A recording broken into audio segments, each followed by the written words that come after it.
Hello po, Doc Louie. Ito po yung laro na ginawa ko po sa RPG MZ Maker. Ang title niya po is Suspiria. Tapos po yung plot niya po is si Daphne po, isa po siyang estudyante, tapos gabi na po siya makakauwi. Tapos pumunta po siya ng gymnasium para kuhain yung gagamitin niya sa PE the next day. Tapos nakakita po siya ng mga entity, ng mga multo. Tapos kakalabanin niya po yun. Nakakita po siya ng mga entity kasi dahil dun sa nakita niyang bato sa gymnasium. Ito po. Ayan, pupunta na po siya sa gymnasium, tapos makikita niya po yung bato.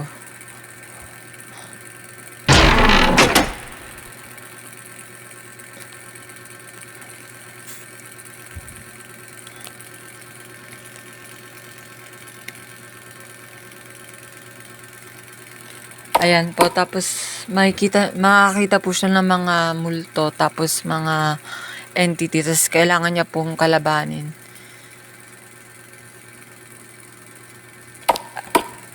Ayan po, parang dyan na po yung nag-start na nagkaroon siya ng powers kasi nakita niya po yung bato dun sa gymnasium.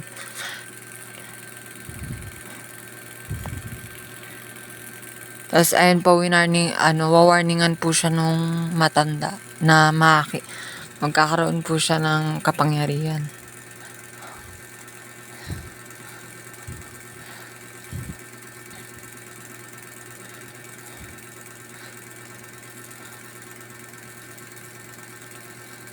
Yan po, tas dito po sa part na to, dito na po niya makakalaban yung mga entity.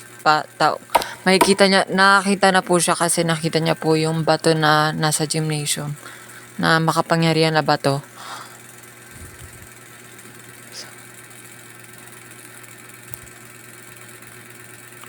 Ayun po, nakakausap niya po yung entity. Pinipilit po siyang sumama sa kanya.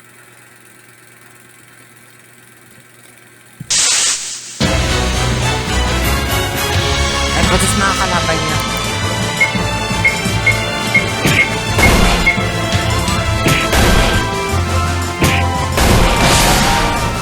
Ayan po, nakakalaban niya na po. Tapos ayun lang po, dyan lang po natapos kasi alam po kinulang sa time. Ayun lang po, thank you.